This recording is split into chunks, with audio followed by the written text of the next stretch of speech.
So this Philadelphia Eagles player seems to have beef with our former defensive coordinator. Also, Derek Gunn may have shed a little bit of light on the plans for the Philadelphia Eagles at the running back position in 2023. So we're going to get into all of that. So let's talk about it. You want Philly?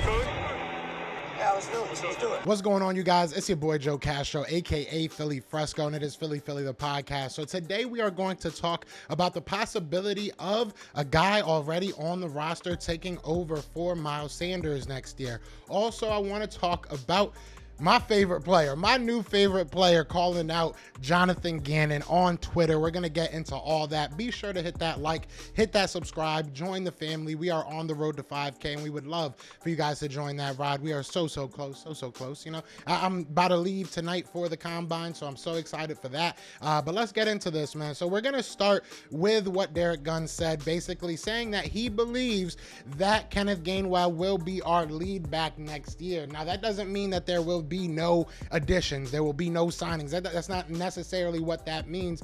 But Derek Gunn is, I love Derek Gunn. We've had Derek Gunn on here a couple of times. I've joked around with him and said he's my uncle, you know what I'm saying? We've had him on a couple of times. So I respect his word, I respect what he says, and if he's saying that, he's probably heard that from somebody. So if Kenneth Gainwell is going to be the guy moving forward, the Philadelphia Eagles should not be worried about that. Philadelphia Eagles fans should not be worried about that. Do I think that we need to add another body just to have another person? Definitely. I would love to bring Boston Scott back, I would love to bring somebody in on a cheap deal, or a rookie that can be a big body and just kind of get those tough yards. I would love all that. But when you look at Kenneth Gainwell, he is next in line, right? Last year, we all looked at him and was like, this kid could be something. It seemed like they had more faith in him in the Super Bowl than they did Miles Sanders. I'm not really sure as to why. I mean, Miles Sanders had a great year, and we're losing. I mean, we're going to get a comp pick next year, I suppose, depending on, you know, how this free agency goes and who we sign, if we sign anybody in free agency. But I mean, it's a little bit weird. It is a little bit weird. Maybe the Philadelphia Eagles went into this season thinking that. Maybe they went into the 2022 season thinking, you know, listen, we have a young running back that we are going to groom, give him some good snaps, and see what happens next year. So I'm not too upset that he may be becoming the lead dog. I would love to know what you guys think, though. How confident are you in Kenneth Gainwell? I want to see him block better. I don't know if he's a 3-down back. You know, I just don't know. I'm not going to say he is. I'm not going to say he isn't. I just don't know yet. So I want to know what you guys are thinking. And obviously, we'll see once training camp starts, once the season starts. I'm sure there'll be even more clarity over the next couple of weeks once we start seeing, you know, the people get signed, you know, once we see the draft. So we're going to continuously, you know, focus in on who's going to be that running back one. Obviously, the defense has a lot of positions that we have to fill in. So, I mean, it's something to keep in mind. I love Derek Gunn. Shout out to Derek Gunn. So if he's saying it, I trust that someone, like I said, told him that. So it's a possibility that we're looking at Kenneth Gainwell as that lead dog in 2023. So let me know what you guys are thinking in the comments. But this is what I really wanted to talk about. I'm not going to lie, man. I am not going to lie. Chauncey Gardner-Johnson is my new favorite player. And I don't know, maybe it's petty why I think that, but obviously you can see it on here. So Elliott Shore-Parks put out a clip of Jonathan Gannon, because all the coaches and all the GMs are talking at the scouting combine right now. I wish I was there, have to work. It is what it is, but I will be out there tomorrow. Anyways, so they're all talking. So he put up a clip of Jonathan Gannon kind of talking about what happened in the Super Bowl. And, you know, Jonathan Gannon, to his credit, he did take a brunt of the blame. He did say that he didn't do enough to put us in the position to be successful. You know, Chauncey Gardner-Johnson doubled down, though. Chauncey said, you ain't put us in the position to make plays. Blunt. That is very, very blunt. And look, I'm going to say this, and I'm going to put both spins on it, because I know that there's going to be people that are like, oh, that's unprofessional. And I know there's going to be people that are like me that are like, yes, Chauncey, that's how we feel. Talk to him. But the people that think that it's unprofessional aren't wrong, right? I mean, you look at Chauncey Gardner-Johnson's career and you look at why he came here. A lot of the reason why the Saints were a little bit wary on giving him that long-term deal is because of how he acted on and off the field. Now, I'm not saying he's a bad person. I'm not saying he's an idiot.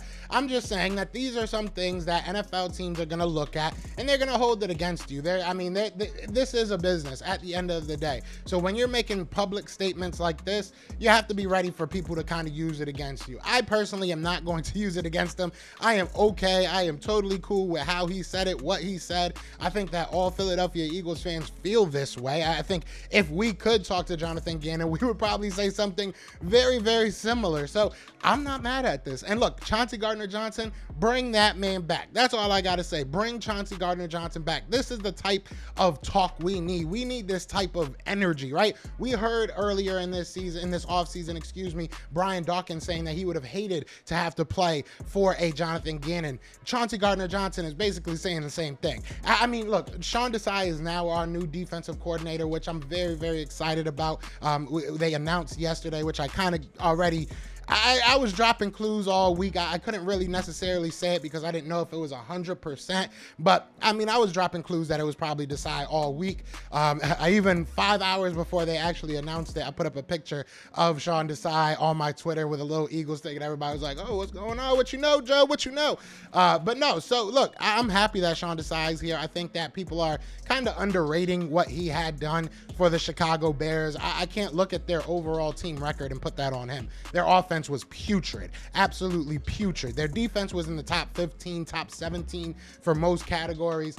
It's going to be very interesting to see what he can do with this talent that he has now. Now you're going to have better talent. You know, even if we don't re-sign anybody, we have a pretty good defense. And you look at, you know, what we can do in this offseason. I'm glad that he's here now and he can make those decisions now. But Sean, I'll let you know right now, you better go re-sign Chauncey, because I for one, and I'm not going to speak for all Eagles fans, but I for one have not felt this comfortable about a safety in the Philadelphia Eagles system since Malcolm Jenkins. And honestly, I feel even more comfortable than I did with Malcolm Jenkins. Malcolm Jenkins was a captain. He was a leader. He was a very smart football player. He knew where to be, but the athleticism, the agility, the raw traits, the tools, the talent that Chauncey Gardner has, I think that it eclipsed what Malcolm Jenkins had. And that's no slight to Malcolm Jenkins. Malcolm Jenkins is one of my favorite players, did a lot for this Philadelphia Eagles team, you know, was obviously on and off the field a leader and a captain, like I said. So I love Chauncey Gardner-Johnson, and I really, really hope that they bring him back, and I really hope that our franchise isn't one of those franchises that looks at this and says, we can't have that on our team. We can definitely have this on our team. Jonathan Gannon did nothing for us in that Super Bowl, so I'm glad that, look, that's the pinnacle of your career. If he wasn't upset about it, I'd be a little bit worried. If he didn't feel some type of a way about that Super Bowl, I would feel some type of way about them not feeling some type of way. So I'm not going to complain about this. I would love to know what you guys are thinking, though. Do you think that this is immature? Do you think that this is something that maybe sours you off of Chauncey Gardner-Johnson? I'm going to be surprised if you guys are. I'm going to be 100% honest with you, but let me know what y'all thinking in the comments. But other than that, y'all know what it is, man. It is Fly Eagles Fly, and we are out here. Peace!